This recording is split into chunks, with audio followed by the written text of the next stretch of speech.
Thank you for being here, by the way. Thank you, Stephen. Thank you, MediaPost, for inviting me. Appreciate it. Let's do just a baseline. I think we all know Advance Auto Parts. Most of us own a car, and we've seen you. We've seen all of you on TV and marketing. But just give us a general sense of your media. Let's talk about you as from a media perspective. What's the media mix and the media coverage of Advance Auto Parts? Where are you? So for those who don't know about Advance Auto Parts, as the name suggests, we sell auto parts. We do about $10 billion in sales, primarily North America, and we have over 5,000 stores and 75,000 team members. So from a scale perspective, a typical retail setup, and we do both direct-to-consumer and businesses as well. So we have a B2C and B2B component. For us, when I started 2 years ago, again, Advance has been around for 87 years. We were established in 1932. And we've gone through a lot of transformations. A couple of years ago, we were, from a media perspective, heavily radio and print. So think about it, it's 2017, and we're predominantly radio and print. And over the last 2 years, what we have done is we have looked at where is the consumer? Because I'm pretty sure consumers are not predominantly in radio and print. So we looked at where are the consumers, what media are they consuming, and we've shifted based on that, and now we are fairly balanced between digital as well as traditional. TV? Where are you on TV? And since you're, I mean, in the local markets, I would have assumed that would have been you would have heavied up there. You know, it's interesting. Every industry is different. I came from Capital One, which was heavy TV, hundreds of millions in TV. Our industry is very focused on radio, and that goes back to the consumer insight where the person working on their cars tends to be someone whose car usage is high, tends to be someone who's listening to radio quite a lot. So we've been a heavy radio shop, and we are now testing into TV as well. Let's sort of zoom back up to the high level, which is your background and how you came into marketing and what perspective you bring into it.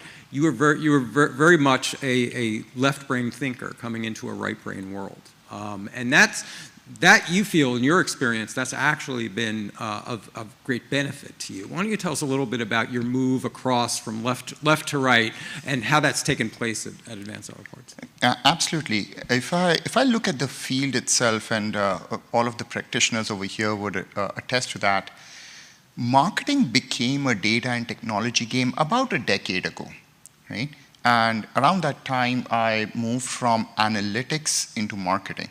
The fun of it is you get to see the results right away. On the panel earlier, we had someone from Ally Bank who talked about, look, you make an investment, you see much later what comes out of it. In marketing, it's quick. In credit, it takes 3 years. So marketing has become a data and analytics game. And what has happened is the goals haven't changed. It's still about how do we engage the customer? How do we build brand preference? Earlier, the way that was done was you would have a powerful creative, a powerful message in a powerful medium like television. Today, the way brands are built is through all touch points, right? There is more powerful brand building happening in my stores with the millions of touch points my team members have with consumers than with any advertising I can do. What data and analytics and technology does is makes each of those touch points meaningful. So that's the combination of left brain, right brain. The left brain makes brand building possible and far more effective today than it ever was in the past. You have a great example about this that has to do with inventory, for instance. Yeah, so about how the data really is driving branding far apart from media. Absolutely. So for us coming in, as I said, there were two sets of changes I brought about. One was what you would expect coming in, looking at the team, looking at the media mix, doing everything that a new CMO would do, which is align with the consumer, balance all of that in terms of where are we spending dollars.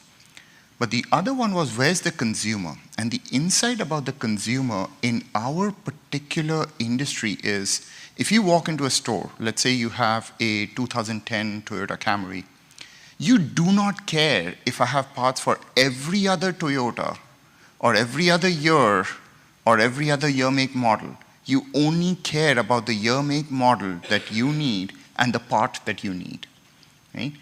That insight means if I don't carry that part, I don't have the sale. Like, there is no second conversation. There's no conversation about price. There's no conversation about brand. There's no conversation about brand affinity. Now, that's my business insight. Where we brought it into marketing is to say, now the biggest focus for our marketing is to give that peace of mind to the consumer. So I have to go all the way to inventory and use AI to make sure I'm stocking the right parts in the right place so that I can then go market about that to my consumers. That's the hard part. And that's where technology comes in. That's where AI comes in. 270 million cars on the road, 30,000 parts in each car. Kind of difficult to stock all of that. So the role of marketing wasn't just about advertising. It was about getting the right parts in the right place so that we can use that as a promise on the other side. And we're going to drill into some of those specifics of AI in a bit, but I think that point about branding and this redefinition of branding and where it's actually taking place. Now, it opens up a whole host of other questions. How do you value and allocate for that?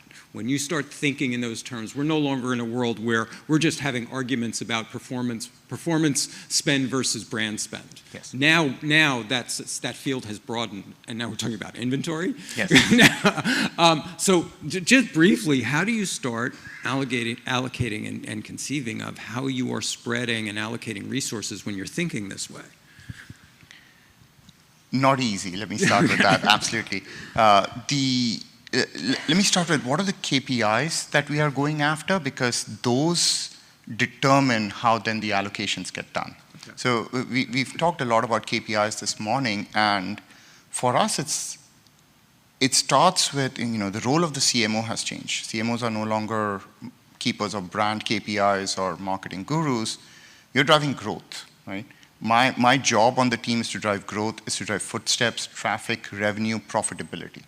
So if I start with my KPI is not brand awareness, it's revenue and profitability, then you break that down further into what are the components of that. So for us, as we thought about it, if foot traffic is the thing which is driving the most revenue and the thing that we can influence the most, that then leads to heavy investments in technology and in AI to make that possible, whether it's inventory. Then we realized, again, all goes back to consumer behavior. Consumer behavior is people walk in through the doors of an auto parts store twice a year.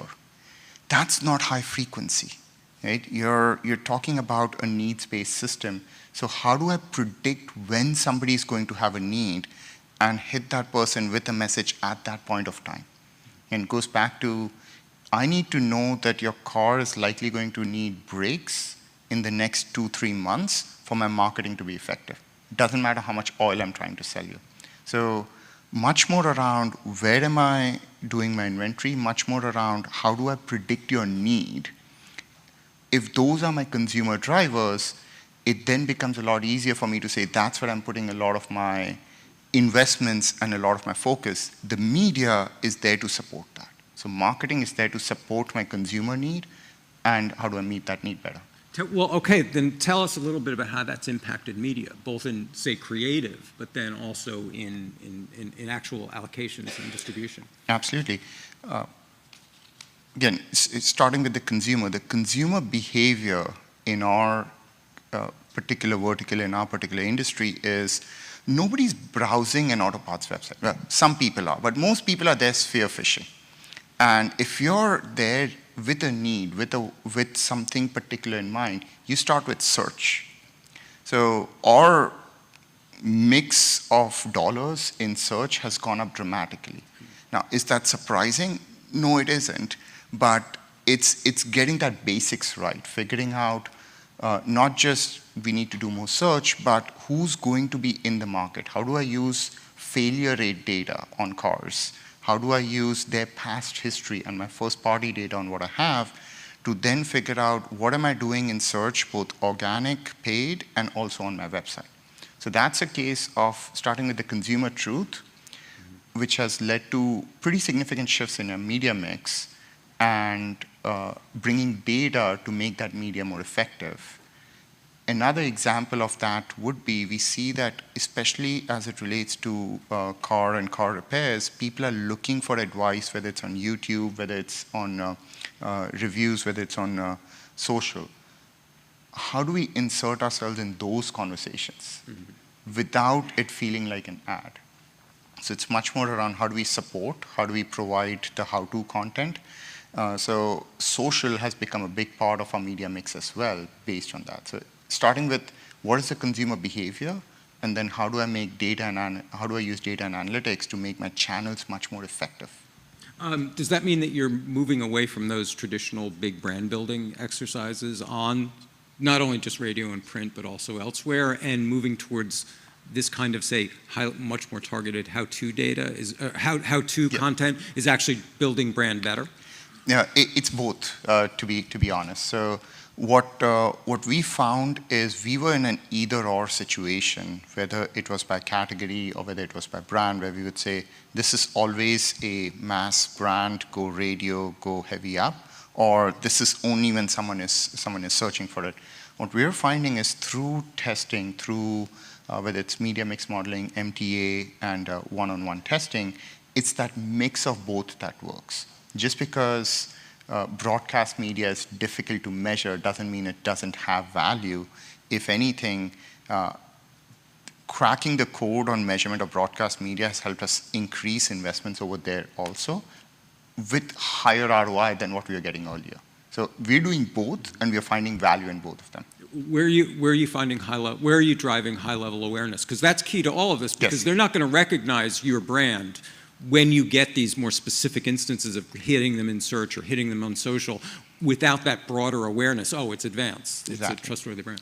And there we are spending, again, if I start with the consumer and their behavior, there are particular areas which consumers look at for or shop based on awareness. So in our vertical, for example, someone changing their own oil, they would get this exact same product at us and our competitors and online.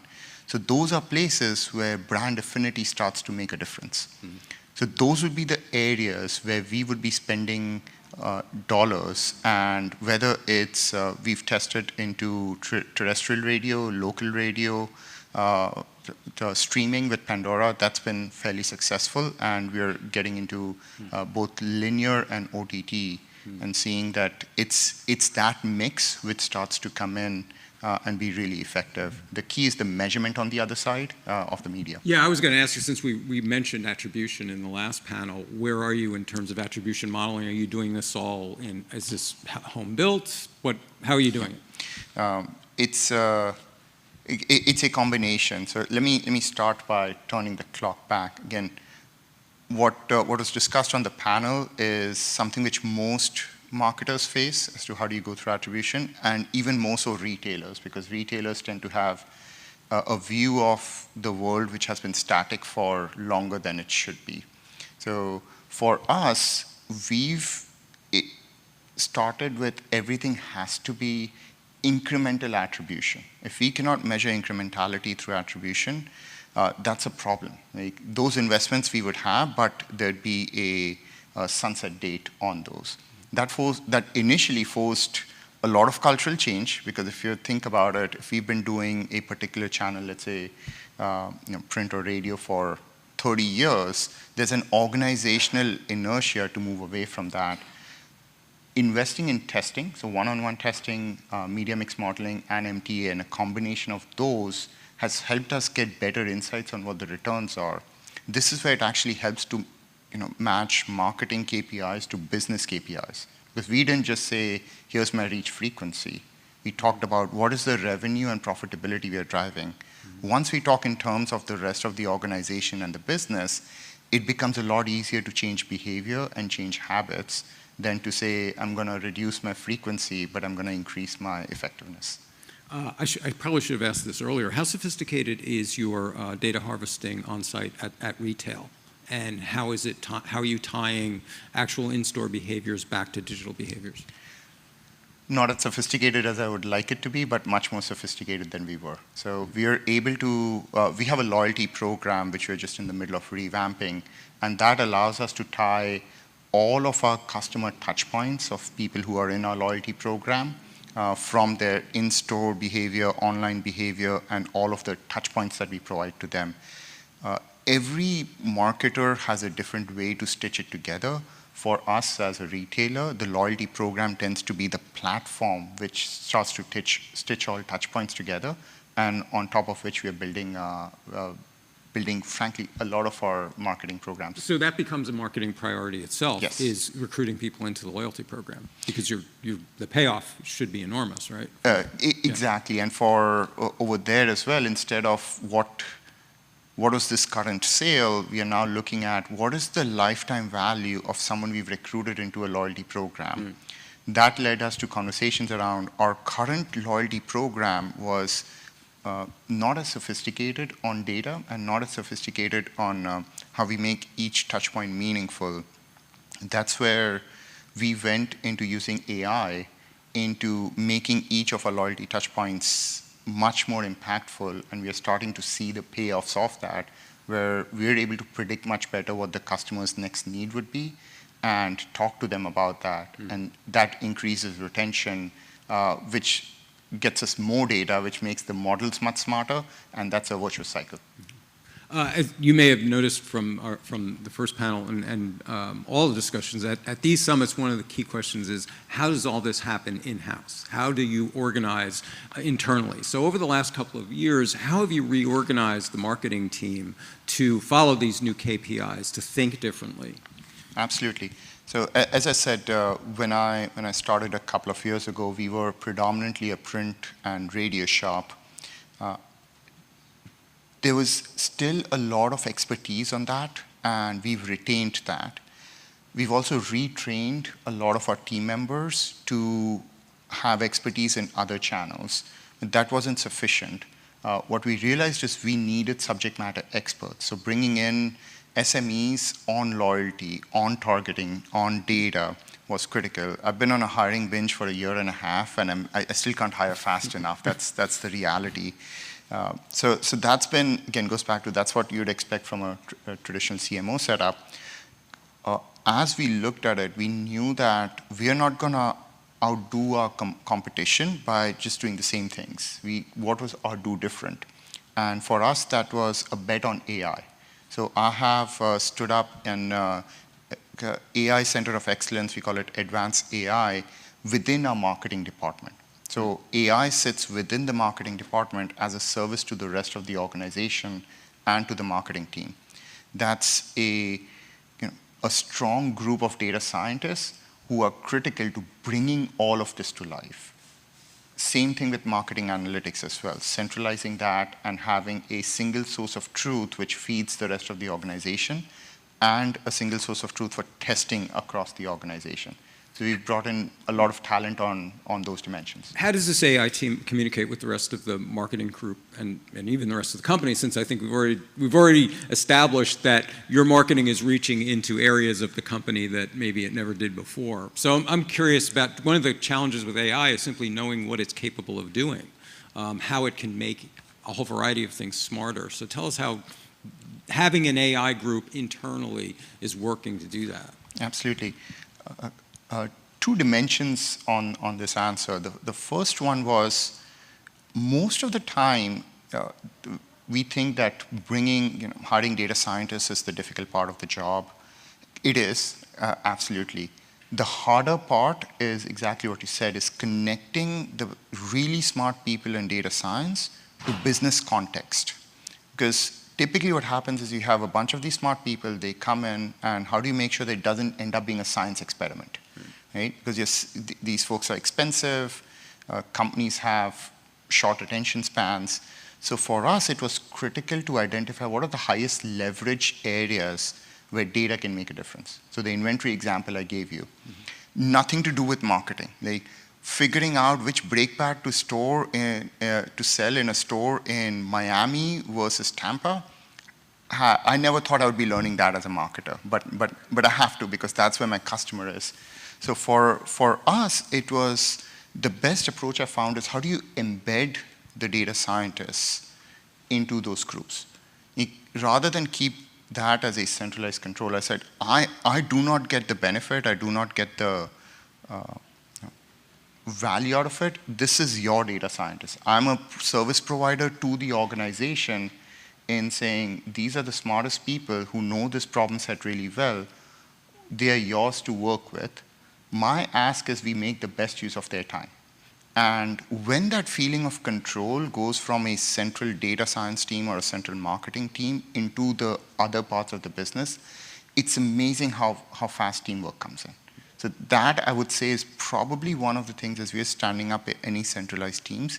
How do you make it a joint effort between marketing and whatever sister function that we're talking about?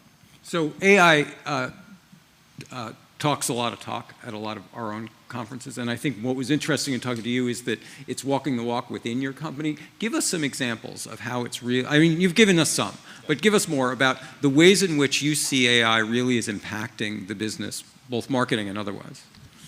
So there's a lot of hype around AI.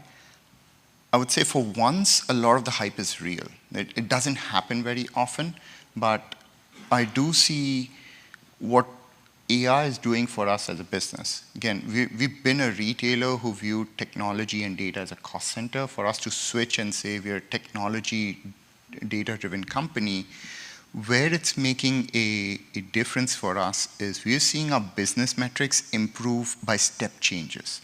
So on inventory itself, for example, we're seeing that our inventory availability, our ability to say yes to our customer, has gone up dramatically by our internal metrics. That's virtually not possible using any traditional means of analytics. So we're already seeing the benefits of that, and that starts to show up in our top line and our bottom line. In our loyalty program as well, where we've started to use AI to make every touch point better. Another example would be on our website, and this is something which most of us know, Amazon and every e-commerce website has. You might also want to buy or products that are most similar to what you're looking at. Those are powered by one of two ways today. One is traditional algorithms, and the other is AI-based algorithms. The ones we've tested both of them, and AI tends to underperform traditional algorithms for the first month to 2 months, maybe 3 months, while it's learning. After that, the increase is dramatic. So a lot of the revenue increases that come in, done right, of course, that's the critical part. I've also seen a lot of models implemented wrongly, and that's where it's forced me to be a better student of AI as well. Well, you have the advantage of having come in with at least some acquaintance with the technology. But so do you see some odd results? I mean, when it comes to inventory, for instance, yes. Are you seeing inventory moving around the country in ways that you never thought possible or even sensible? We absolutely do. So every one of these models, whether it's the inventory model, whether it's the loyalty model, it would come back with recommendations which are head scratchers.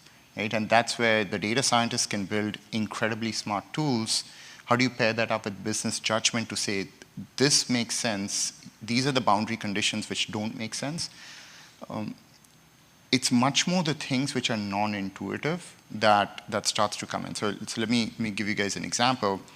We were, again, this is very specific to our particular industry. If you're selling, if someone's buying a battery on our website, our conventional wisdom has been we should be showing that person a battery protection kit.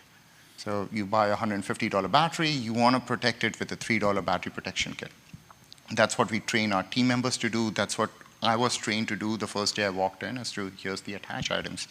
And what we started to see is that our AI models were recommending air filters to some people, they were recommending oil to other people, and the battery protection kit just wasn't there.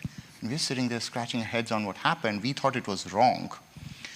What happened is it realized that the people who are shopping online don't tend to understand the value of that particular attach item and hence don't buy it online. So don't sell them online. Instead, that behavior shows up in store. When you walk in and you're talking to somebody and that person tells you, hey, just insure your $150 investment with $3, you'd be much more willing to accept that. No judgment would have caught that.